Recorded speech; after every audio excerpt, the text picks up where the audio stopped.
chào các bạn. Các bạn ngồi bánh kẹo xinh các bạn đó à.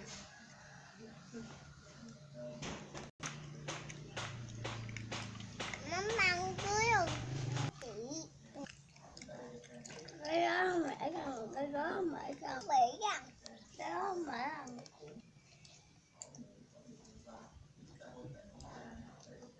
Có cầu nữa, đừng đó là cái không? Hay à. Cái này của chị, cái này của chị gọi xuống.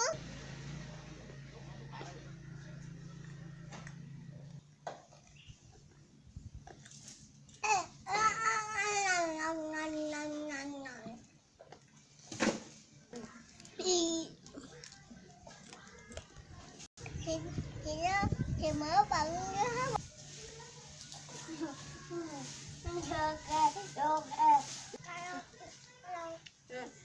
Không.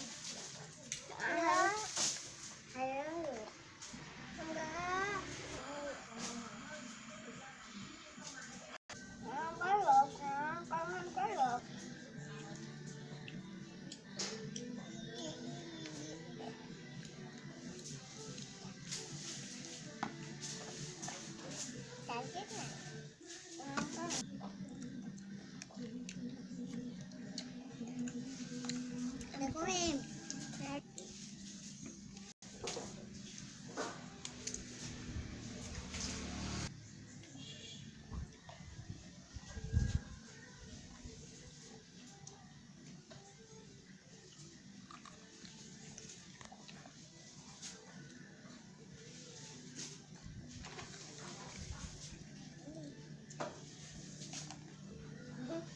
Cái này chỉ có một, em có hai cái. Hai cái có đâu. Bừng, cái đó không có chết đâu.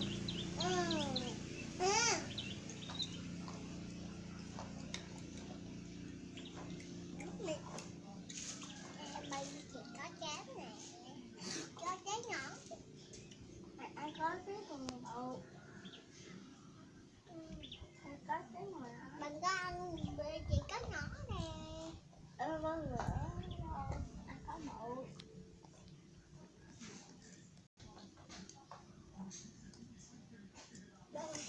Giống mì, chị có nó bừng nè.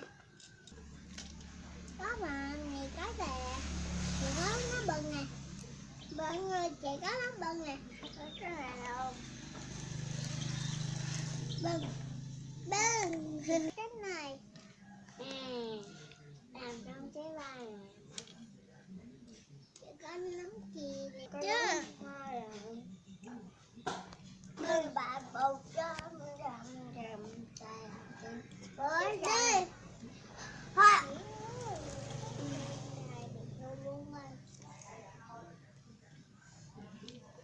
Chị chính này.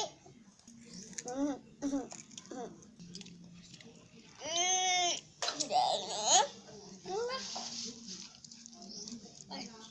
Thì có cô kia này. À đó là. Đó có rắn đâu. Thì có canh đâu. Thì có lô cây này. Có lô cây khác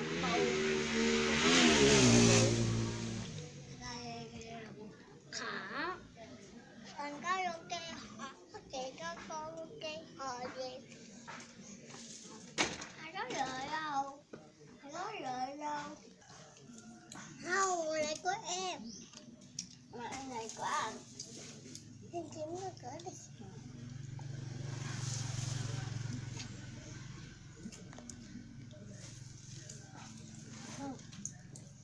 Không bay của bà chứ.